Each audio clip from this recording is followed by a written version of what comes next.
मेरा नाम डॉक्टर असदुल्ला सुमरो है। मैं यहाँ अल्तमश जनरल हॉस्पिटल में माहिर अमराज कल्ब हूँ। जैसे मैंने पिछली वीडियो में दिल के शरेयानों की बीमारी की वजह से अस्पताल के बाहर हरकत कल्ब की बंदिश के बारे में तफसील से गुफ्तगू की थी,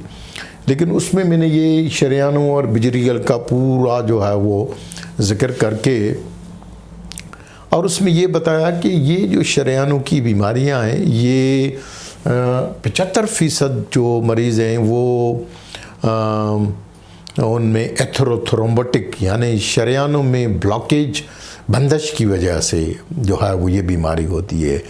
लेकिन कुछ मरीज़ ऐसे होते हैं जिनका डॉक्टर्स या मरीज़ और उनके अजीज़ रिश्तेदारों को का उधर की तरफ ख्याल नहीं जाता है। तो मैं एक छोटी सी यहाँ पर एक स्लाइड के थ्रू जो है वो ये आपको जानकारी देने की कोशिश कर रहा हूँ कि ये सिर्फ डायबिटीज़, शुगर, सिगरेट, तंबाकू, बहुत सारे ऐसे नौजवान जो अचानक हरकत कल्ब की बंदिश की वजह से मौत का शिकार हो जाते हैं या जामिर हो जाते हैं, उससे उनमें देखा गया है कि उनमें कोई रिस्क फैक्टर्स नहीं होते हैं, कोई शुगर, ब्लड प्रेशर, कोई चीज़ नहीं होती है और नौजवान होते हैं। और बहुत सारे लोग जो हैं वो स्पोर्ट्समैन होते हैं, खेल कूद में हिस्सा लेते हैं और रनर्स होते हैं, एथलीट्स होते हैं। अब इन एथलीट्स और इनमें जो शरेयानों की इनमें भी बीमारियां होती हैं, लेकिन वो जो बीमारियां होती हैं वो ये जो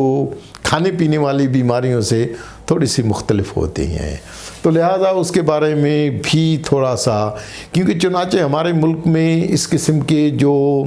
नौजवान हरकत कल्ब की बंदिश, ख़ास करके जो अस्पताल के बाहर हरकत कल्ब की बंदिश होती है और जब तक अस्पताल पहुंचते हैं तो जब मौत का शिकार हो जाते हैं तो अक्सर हम प्रिज्यूम तो कर लेते हैं कि जी, लेकिन उनको फिर हम मुख्तलिफ़ किस्म के नाम दे देते हैं। जी हार्ट अटैक हो गया, वो कुछ लोग कहते हैं हार्ट फेलियर हो गया, मुख्तलिफ़ किस्म के जो है वो नाम देते हैं, लेकिन असल में ऐसा नहीं होता है। उनमें कुछ ऐसी पैदाइशी शरेयानों की बीमारियां होती हैं। जी हाँ, पैदाइशी दिल के शरेयानों की बीमारियां होती हैं। जैसे मैंने पीछे से शो किया कि ये जो शरेयानें निकलती हैं, अब जैसे कि ये राइट कोरोनरी आर्टरी है तो ये राइट कोरोनरी साइनस से इससे निकलती है, और जो लेफ़्ट कोरोनरी आर्टरीज होती हैं तो ये लेफ़्ट कोरोनरी साइनस से निकलती हैं। अब कुछ बच्चे ऐसे होते हैं जिनको पैदाइशी तौर पर इनकी शरेयानें जो हैं, अब ये राइट कोरोनरी आर्टरी है तो लेफ़्ट कोरोनरी साइनस से निकलती है। अब ये जब यहाँ से निकलती है, जैसे स्लाइड में शो किया है कि ये राइट कोरोनरी आर्टरी है, तो ये लेफ़्ट कोरोनरी साइनस से जो है वो निकल रही है। तो इसको हम कहते हैं anomalous origin of the coronary arteries, कि यानी ये पैदाइशी तौर पर जो है वो किसी सही जगह नहीं, गलत जगह से जो है वो अराइज होती है। अब उनमें से कुछ शरेयानें तो ऐसी होती हैं जो, क्योंकि जो एओर्टा होता है वो उसमें साफ खून होता है, जो शहरग होती है मेन, जिसको हम एओर्टा कहते हैं, उसमें साफ खून होता है। तो ज़्यादातर ये जो दिल की शरेयानें होती हैं ये एओर्टा से निकलती हैं और इनमें साफ खून होता है, तो इसलिए वो साफ खून और ऑक्सीजन जिस्म को सप्लाई करती हैं। लेकिन कुछ मरीज़ों में ये होता है कि ये जो कोरोनरी आर्टरीज होती हैं, जैसे राइट कोरोनरी आर्टरी है खास करके, तो ये फिर पल्मोनरी आर्टरी जिसमें गंदा खून होता है, उस गंदे खून वाली शरेयान से जो है वो निकलती हैं। जब गंदे खून वाली शरेयान से वो निकलती हैं तो फिर वो गंदा खून जिस्म को जो है वो सप्लाई करती हैं। अब ये गंदा खून जो है वो जिसमें ऑक्सीजन नहीं होती, अब ये अगर दिल के बिजली घर को या दिल का जो मेन मसल है, चेम्बर है, और दिल का काम है सप्लाई करना, कॉन्ट्रैक्ट करना, फूलना, तो फिर दिल का जो कल्ब का जो फंक्शन होता है कि उनका सिकुड़ना और फूलना, वो फिर मुतासर होता है। और जब वो मुतासर होता है तो फिर कमज़ोर हो जाता है। और ये जो anomalous origin of coronary arteries की बीमारियां होती हैं, ये जो प्रॉब्लम्स होते हैं, ये फिर बच्चों और नौजवानों में जो है होते हैं। और अक्सर जो है वो 10 साल, 12 साल, 8 साल के बच्चों में इस किस्म के प्रॉब्लम, या फिर वो बड़े जब हो जाते हैं 25 साल से और उसके जो नौजवान होते हैं उनमें फिर जो है वो ये कार्डियक अरेस्ट यानी हरकत कल्ब की बंदिश होने के इम्कानात जो है वो बढ़ जाते हैं। तो लिहाजा जो हरकत कल्ब की बंदिश है, खुसूसन जो अस्पताल के बाहर हरकत कल्ब की बंदिश है, और वो बच्चों और नौजवानों में जो होती है, तो उनमें अगर इस किस्म की सडन कार्डियक डेथ हो जाए या कार्डियक अरेस्ट हो जाए तो उनमें ईसीजी, इको वगैरह नॉर्मल होता है। ये एंजियोग्राफी तब ही हम कर सकते हैं जब मरीज़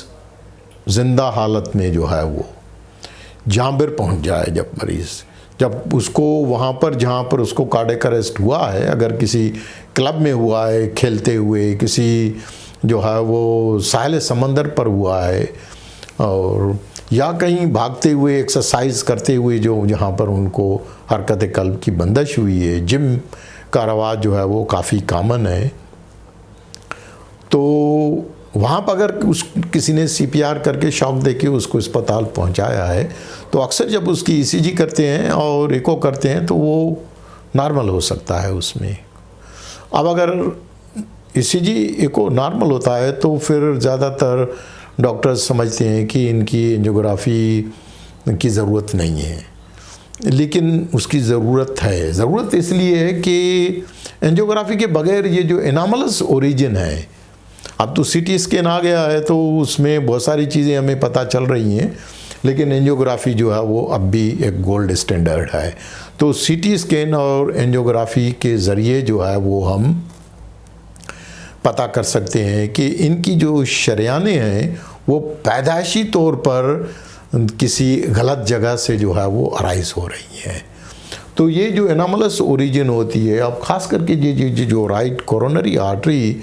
जब लेफ़्ट सिस्टम से अराइज होती है, तो फिर लेफ़्ट सिस्टम से जब अराइज होती है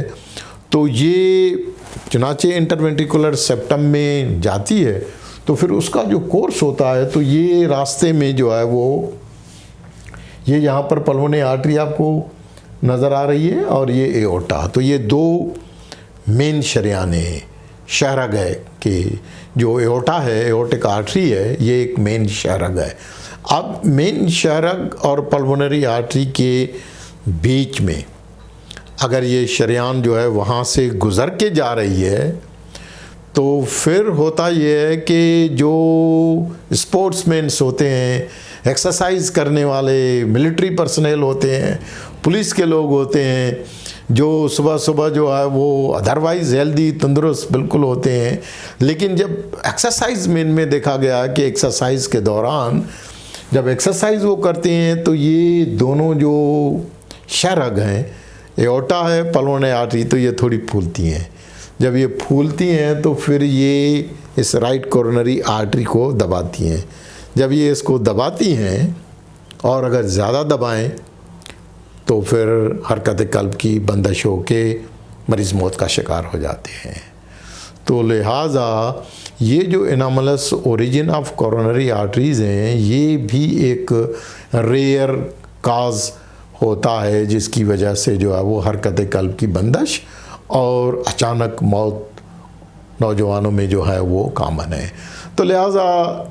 हरकत कल्ब की बंदिश और अचानक मौत सिर्फ हम इन चीज़ों को ब्लेम नहीं दे सकते कि ये शुगर भी नहीं थी, ब्लड प्रेशर भी नहीं है, और ये नौजवान है और इतनी एक्सरसाइज करता है, ये तो कमांडो है, ये तो स्विमर है, ये तो ये है। तो लिहाजा उनमें ये जो हरकत कल्ब और उसकी बंदिश, तो ये इनमें एनामलस ओरिजिन यानी गलत जगह से अगर शरेआन, उसमें फिर बेनाइन भी होती है, मेलिग्नेंट भी होती है। तो मेलिग्नेंट वो होती है जो इन दो बड़ी शाहरगों के बीच में जो है वो दबती है। जब वो दबती है, और इसका पता जो है हमें सीटी स्कैन करने से, तो एंजियोग्राफी में कुछ मालूमात होती है। फिर ये जो इसका शरेआन का दबना है, ये फिर अच्छी तरह से सीटी कोरोनरी में अच्छी तरह से देख के, और फिर अब इनका जो इलाज है वो ऑपरेशन है। इनका वो जो दवा के ज़रिए हम दवाएं देते हैं, या